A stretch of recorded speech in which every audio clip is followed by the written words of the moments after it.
Behind me is a fascinating pond where a little friendly monster lives in. Nobody believes it, of course, but with a bit of Hollywood magic, I made it believable. A fish cat might best describe the creature, and while she has gained various names in folklore over the years, the name Kokodapi seems to have got on.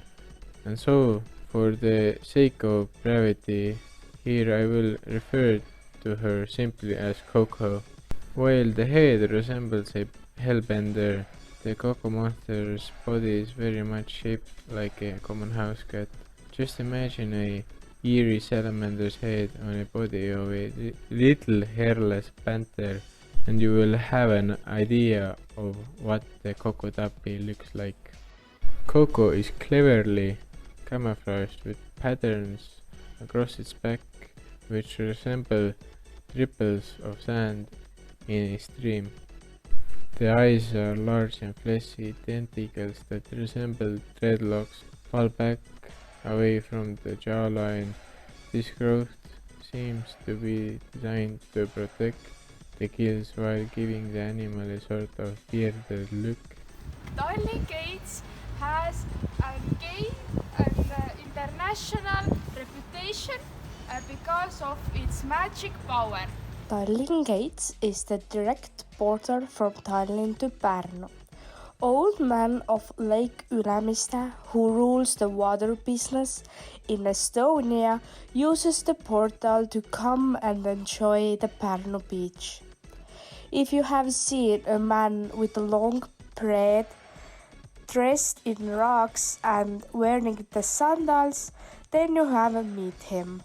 This abandoned house behind us is an asylum opened in 1827 as a Pärnu country courthouse. According to an official newspaper announcement at the time, the place was open to habitual drunkards, lunatics, paupers, state paupers, and vagrants. Regardless of the reason for being there, all residents were referred to as inmates. Perhaps that's what the ghosts are so ticked off about. The faculty was also known to perform lobotomies and electroshock therapy. They also tried to hire some extra staff to cope with the demand. These days, one of the most frequently seen ghosts is Roy, who died in 1942, rumored to have been 7 feet tall in life. Roy reportedly spends his afterlife as an equally tall shadow crying. And here lies Munamägi, the highest mountain in Estonia, rising about 4,000 meters above sea level. On top, you can see Pärnu's distinct natural beauty and charm. It is the second most prominent mountain in Europe, after Mount Elbrus, and it is the 11th most prominent mountain summit in the world. The Munamägi is popular for outdoor activities like hiking, climbing, trail running, and winter sports like skiing and snowboarding. The most popular climbing route to the summit of Munamägi is the egg route, which typically takes 2 days. The first recorded ascent of Munamäe was on August 8, 1786 by Jacques Balmat and the doctor Mitchell Packard. Nowadays, the summit is ascended by an average of 20,000 mountaineer tourists each year. Michael Jackson is one of the biggest stars on earth. Many might know about his life, but not all of it. We happen to have the insight of how he practiced his famous moonwalk. Here in Pärnu is the one and only Michael Jackson's footprint, and it's not an ordinary one. It's from his early performer ages, when he was pursuing his career, and flew all the way to Pärnu just for that moonwalk.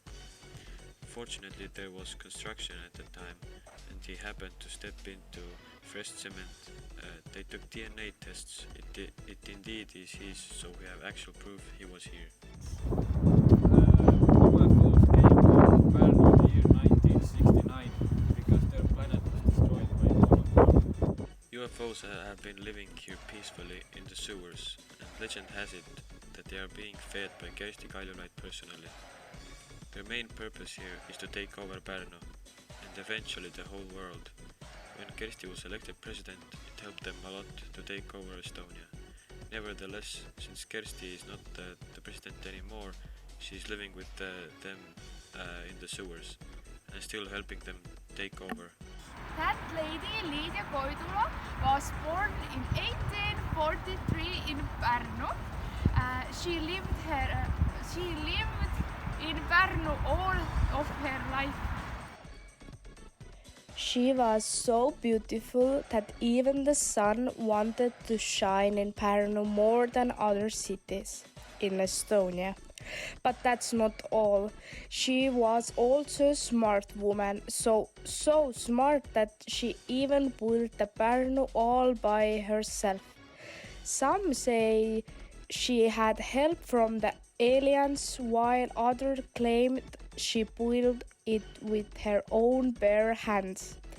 Historians may say it's all a myth, but let's be honest. Pärnu is called summer capital, and most of the time it's warmer here than in other cities in Estonia.